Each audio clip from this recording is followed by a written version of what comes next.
Antibody reduces allergic reactions to multiple foods in NIH trial. Drug can help protect kids with multiple food allergies during accidental exposure. February 25, 2024. A 16-week course of a monoclonal antibody, omalizumab, increased the amount of peanut, tree nuts, egg, milk and wheat that multi-food allergic children as young as 1 year could consume without an allergic reaction in a late-stage clinical trial. Nearly 67% of participants who completed the antibody treatment could consume a single dose of 600 mg or more of peanut protein, equivalent to 2.5 peanuts, without a moderate or severe allergic reaction, in contrast with less than 7% of participants who received placebo.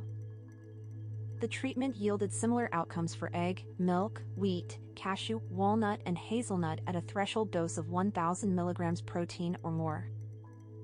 This suggests the antibody therapy has the potential to protect children and adolescents if they accidentally eat a food to which they are allergic despite efforts to avoid it, according to the investigators. The findings were presented today at the American Academy of Allergy, Asthma and Immunology annual meeting in Washington, D.C., and published in the New England Journal of Medicine. People with food allergies and their caregivers need to maintain constant vigilance to avoid foods that could cause a potentially life-threatening allergic reaction. This is extremely stressful, especially for parents of young children, said Jean Morazzo, MD, MPH, director of the National Institute of Allergy and Infectious Diseases, part of the National Institutes of Health and the trial's regulatory sponsor. Although food avoidance remains critical, the findings reported today show that a medicine can help reduce the risk of allergic reactions to common foods and may provide protection from accidental exposure emergencies. Click here to watch a video about the Outmatch study results. NIAID funds the ongoing trial with additional support from and collaboration with Genentech, a member of the Roche Group, and Novartis Pharmaceuticals Corporation.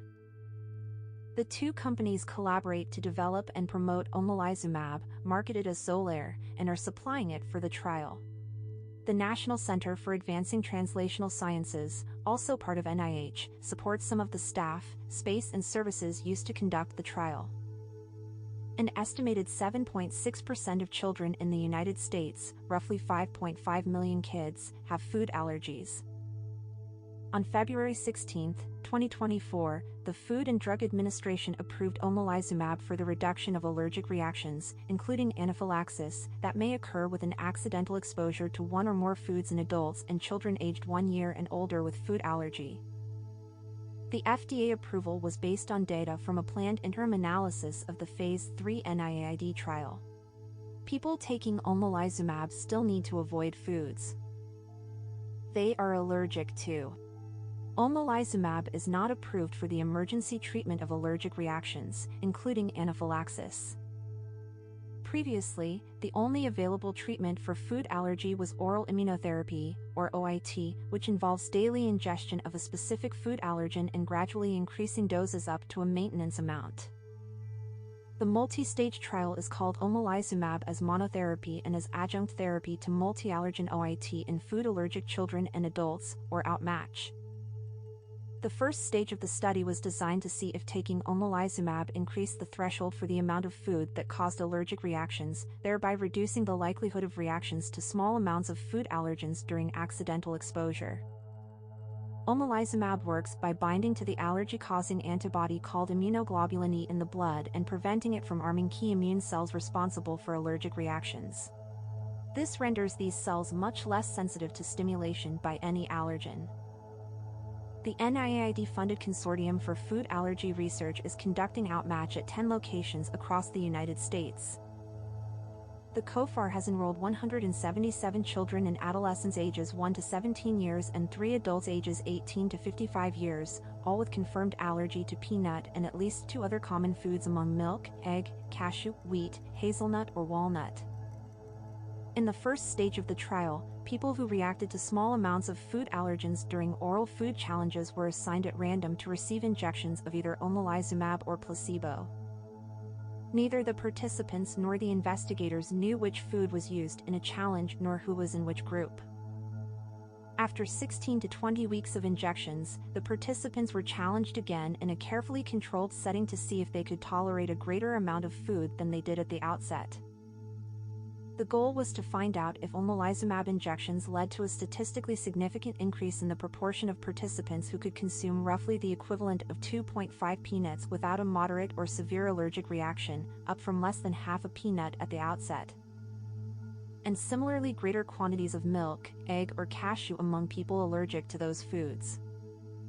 Investigators found that omalizumab was superior to placebo in increasing the reaction threshold for peanut, milk, egg, and cashew, as well as wheat, walnut, and hazelnut, to levels that likely would protect against allergic reactions upon accidental exposure. 79 of 118 omalizumab-treated children and adolescents, or 66.9%, could consume at least a single dose of 600 mg or more of peanut protein without a moderate or severe allergic reaction during the post-treatment challenge, in contrast with 4 out of 59 children and adolescents, or 6.8%, who received placebo. The researchers observed similar results for milk, egg, cashew, wheat, walnut, and hazelnut at a threshold dose of 1,000 mg protein or more. Many omalizumab-treated participants ate more than 600 mg of peanut protein without a moderate or severe allergic reaction. 67% consumed a cumulative dose of 1,044 mg of peanut protein, or about 4 peanuts, and 44% ate a cumulative dose of 6,044 mg of peanut protein, or about 25 peanuts. In addition, substantial proportions of treated participants consumed a cumulative dose of 1,044 mg of more than one food without a moderate or severe allergic reaction. 69% ate this amount of 2 foods, and 47%, 3 foods. The first 60 participants who completed the first stage entered a 24-week open-label extension of omalizumab injections followed by additional oral food challenges. Most participants who had received omalizumab in the first stage maintained or increased the amount of food protein they could consume without an allergic reaction during the extension.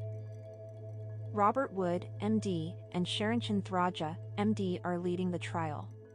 Dr. Wood is the Julie and Neil Reinhard Professor of Pediatric Allergy and Immunology and Director of the Pediatric Clinical Research Unit at the Johns Hopkins University School of Medicine.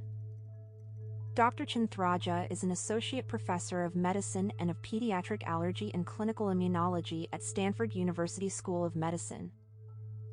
Further information about the ongoing Outmatch trial is available at clinicaltrials.gov under Study Identifier NCT 03881696.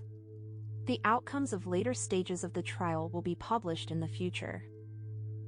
NIAID conducts and supports research at NIH throughout the United States and worldwide to study the causes of infectious and immune-mediated diseases and to develop better means of preventing, diagnosing, and treating these illnesses. News releases, fact sheets, and other NIAID-related materials are available on the NIAID website.